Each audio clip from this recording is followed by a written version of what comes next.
Assalamualaikum warahmatullahi wabarakatuh.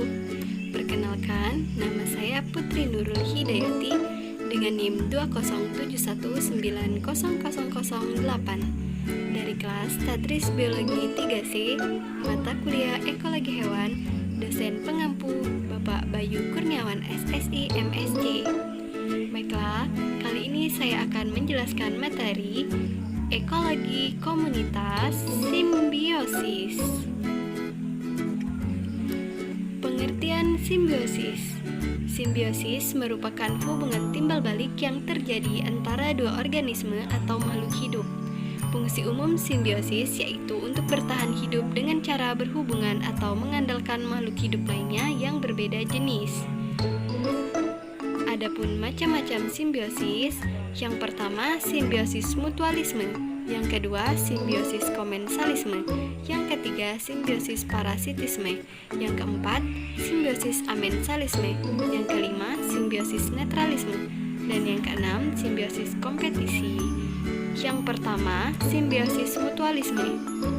Simbiosis mutualisme merupakan hubungan timbal balik yang saling menguntungkan antara dua makhluk hidup.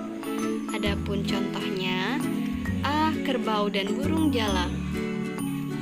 Tubuh kerbau menjadi bersih karena kutu di tubuhnya dimakan oleh burung jalak, sementara burung jalak mendapat makanan karena memakan kutu di tubuh kerbau. B. Manusia dengan bakteri E. coli. Dalam hal ini, yang dimaksud adalah bakteri E. coli yang ada di usus besar.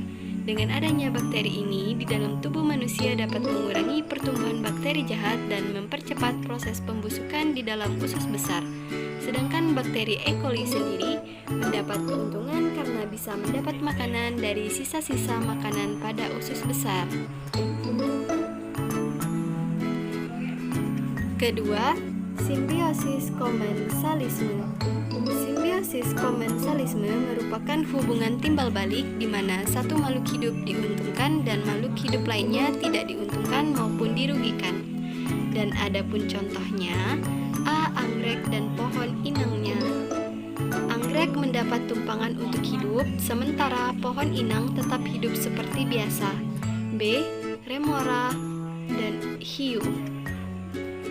Ikan remora mempunyai semacam alat pengisap yang memungkinkannya dapat menempel pada ikan hiu atau ikan lainnya yang lebih besar. Dengan menempel seperti itu, sisa makanan hiu yang berupa remah-remah dimanfaatkan oleh ikan remora. Ikan remora juga diuntungkan karena terhindar dari predatornya. Sementara itu, kehadiran ikan remora tidak mengganggu ikan hiu. Ikan hiu tidak diuntungkan dan tidak dirugikan. Ketiga, simbiosis parasitisme. Simbiosis parasitisme merupakan hubungan timbal balik di mana satu makhluk hidup diuntungkan dan makhluk hidup lainnya dirugikan. Adapun contohnya, A. Tali putri dan pohon inangnya. Tali putri mendapat tumpangan dan makanan, sementara pohon inangnya merugi karena ditumpangi sekaligus dicuri makanannya. B. Sapi dengan cacing hati. Hubungan antara sapi dan cacing hati merupakan contoh simbiosis parasitisme. Dengan berdiam di tubuh sapi, cacing akan mendapat keuntungan berupa makanan dari sapi. Sementara sapi akan mengalami kerugian karena kesehatannya menjadi terganggu dan membuat terserang penyakit. Yang keempat, simbiosis amensalisme. Simbiosis amensalisme merupakan hubungan antara dua makhluk hidup di mana satu pihak dirugikan, sedangkan pihak lain tidak dirugikan dan juga tidak diuntungkan atau tidak terpengaruh apapun. Adapun contohnya, A. Pohon pinus dengan tumbuhan lainnya. Dalam menerapkan pola interaksi dengan lingkungannya, pohon pinus diketahui menghasilkan senyawa aleopati yang dapat mengganggu kelangsungan hidup tumbuhan di sekitarnya. Inilah sebabnya di sekitar pohon pinus jarang sekali ditemukan pohon-pohon lainnya, selain jenis rumput-rumputan. Tanaman yang rentan terhadap senyawa aleokimia dari tanaman lainnya dapat mengalami gangguan pada proses perkecambahan, pertumbuhan, serta perkembangannya. B. Tumbuhan lantoro dengan gandum atau kunir. Tanaman leucaena yang ditanam secara bersilangan dengan tanaman pangan di dalam sistem tumpang sari dapat mengurangi hasil panen gandum dan kunir, namun meningkatkan hasil panen jagung dan padi. Pada hubungan ini, gandum dan kunir sebagai pihak yang dirugikan, sedangkan lantoro tidak dirugikan dan tidak diuntungkan. Yang kelima, simbiosis netralisme. Simbiosis netralisme merupakan hubungan yang terjadi antara dua makhluk hidup, di mana kedua makhluk hidup tersebut tidak dirugikan ataupun diuntungkan, keduanya sangat netral.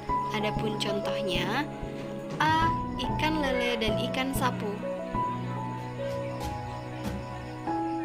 Meskipun kedua ikan tersebut berada pada satu wilayah yang sama, ikan lele dan ikan sapu berdampingan dengan damai. Hal ini dikarenakan keduanya mengonsumsi makanan yang sangat berbeda. Ikan lele akan memakan makanan berupa pelet, sedangkan ikan sapu nantinya akan memakan lumut yang berada di dalam tersebut. Jadi, hubungan antara keduanya dapat dikatakan netral, alias tidak saling merugikan ataupun saling menguntungkan. B. Kambing dengan ayam. Kambing yang merupakan hewan herbivora memiliki hubungan yang baik dengan ayam. Hal ini ditunjukkan dengan keakraban mereka apabila disatukan dalam satu wilayah. Tentunya, keduanya tidak akan memperebutkan makanan ataupun wilayah mereka. Mereka justru berbaur satu sama lain.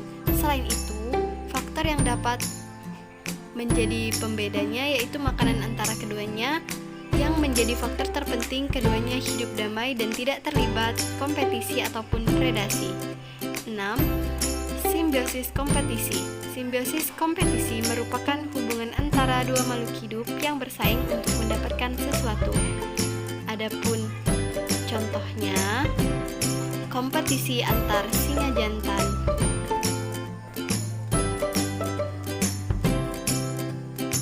Dalam kompetisi yang terjadi antar singa ini adalah persaingan dalam memperebutkan daerah kekuasaan dan juga singa betina. Jika singa sudah menjadi penguasa, maka dia tidak akan ingin diganggu. Baiklah, sekian penjelasan dari materi saya. Saya akhiri, wassalamualaikum warahmatullahi wabarakatuh.